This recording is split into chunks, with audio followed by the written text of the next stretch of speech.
Good day, listeners, and welcome to Hello English Podcast. The podcast that helps you sound less like a textbook and more like a real person. I'm Jean. And I'm Brian, coming to you from a very sunny Brisbane. It is gorgeous today, isn't it? The perfect day to be sitting outside a cafe. Absolutely, and that's exactly what we're talking about today. We're going to dive into the language you need for ordering food, making small talk, and just navigating the whole social side of eating out in Australia. Right, because it's not just about saying, I want a coffee. There's a whole conversation that happens around it. Exactly.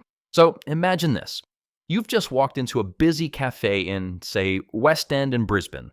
It's Saturday morning, the place is buzzing. What's the first thing you do, Jean? I panic. No, I'm kidding. I usually look for a table and then try to figure out if it's table service or if I have to order at the counter. The classic dilemma, a very important first step. We'll cover all of that, so stick around. All right, so we're going to play out a little scene for you. Jean and I are at our favorite local spot. Let's listen in. Okay, I'm ready. I'm already hungry. Here's a spot. Grab this one by the window. Perfect. Oh, it's pretty busy today, hey? Yeah, Saturday brunch is always a bit hectic. The weather's been great lately, so everyone's out. That makes sense. Oh, this place does a good coffee. I remember you saying that. They do. The best flat white in the area, I reckon. Hey guys, how's it going? Can I get you started with some coffees or drinks while you look at the menu? Hey, how are you? Yeah, that sounds great. I'll grab a flat white, please. Hi, I might get a latte. Could I get that with oat milk? Of course, a flat white and an oat latte. No worries. I'll bring those right over for you. Cheers. Thank you. So, what looks good on the menu? I'm feeling like something savory. The smashed avo here is a classic. It's really good. Or the corn fritters are pretty popular too. Ooh, corn fritters. That sounds interesting. What do they come with? Let's see. It says here with bacon, avocado salsa, and a poached egg. Okay, that sounds amazing. I think I'm sold. What about you? You know what? I might just get the big brekkie. I'm starving. Feeling adventurous today. The big brekkie, go for it. Here are your coffees, one flat white and the oat latte. Are you guys ready to order some food or do you need another minute?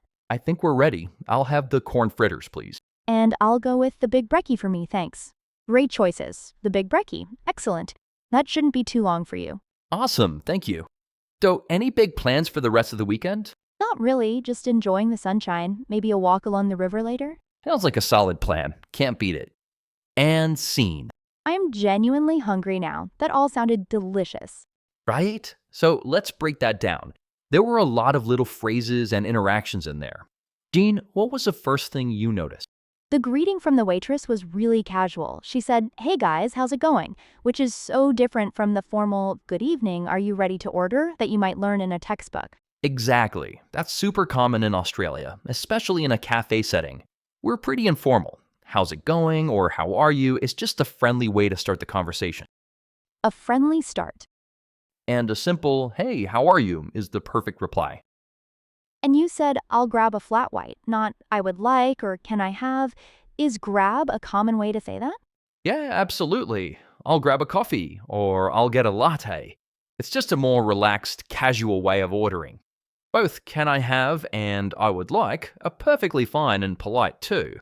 But I'll grab is something you'll hear all the time. That makes sense. It sounds more natural. I also noticed that when the waitress confirmed my oat milk request, she said, "No worries." Ah, yes, the great Australian no worries. It's our version of you're welcome, or sure thing, or it's no problem. You'll hear it a dozen times a day. If you ask for something, the answer is often no worries.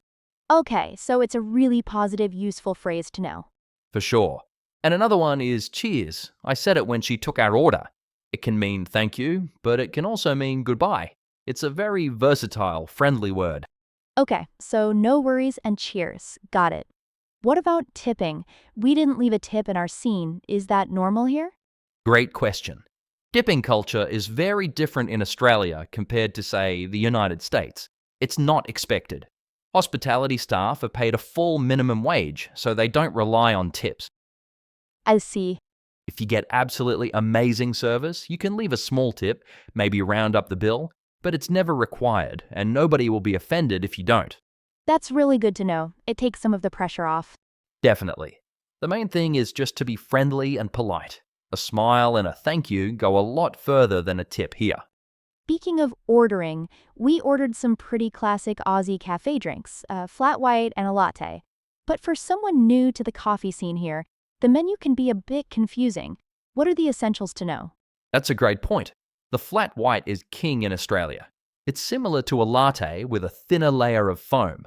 Then you have the long black, which is our version of an Americano, a shot of espresso over hot water. And a short black is just a single shot of espresso. Okay, let's talk about the small talk. While we were waiting, we chatted a bit. Yeah, and that's a big part of the experience. You're not just there to eat, you're there to connect. We started with a few easy observations. I think you said, busy today, hey? I did. It's a simple way to start a conversation, just by noticing what's happening around you. Exactly.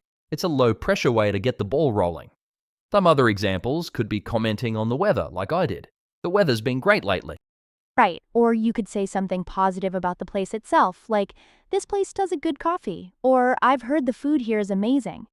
Yep. And asking questions is great too. A simple, have you been here before, is a perfect way to engage with the person you're with. It opens the door for them to share their experience. So the key is to be observant and keep it light and positive. That's the one. It's not about having a deep, meaningful conversation. It's just about filling the space comfortably and being friendly. A little bit of small talk makes the whole interaction, even with the waiter, feel much warmer. Saying, busy day for you, to the staff is a nice touch if they're not rushed off their feet. That's a good tip. It shows you see them as a person, not just someone serving you. All right, let's do a quick practice round for our listeners. I'm going to give you a situation, Brian, and you tell us a natural, Aussie way to handle it. Listeners at home, you can think about your own answer first. Sounds good. I'm ready. Okay, situation 1. The waiter has come over and you are ready to order your food. What would you say? Simple and friendly one would be, hi, yeah, I think we're ready to order. Or even more casual, yep, we're all set, thanks. Great. Situation 2. You finished your meal and you want to pay. How do you ask for the bill? You could catch their eye and say, excuse me, could we get the bill when you have a sec? The phrase, when you have a sec, is a nice, polite way of saying when you're not too busy. Or if you go to the counter to pay, you just say, just paying for table 12, thanks. Perfect. Last one. You're sitting with a friend waiting for your coffee to arrive. What's some easy small talk you could make?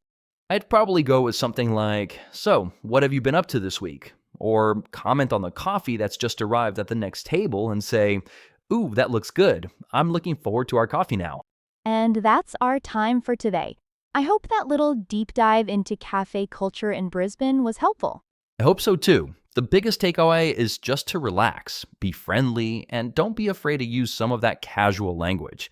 The more you practice, the more natural it will feel. Exactly. So next time you're out, try to grab a coffee instead of ordering one. You'll sound like a local in no time. Cheers for tuning in, everyone. We'll catch you in the next episode of Real English. Bye for now.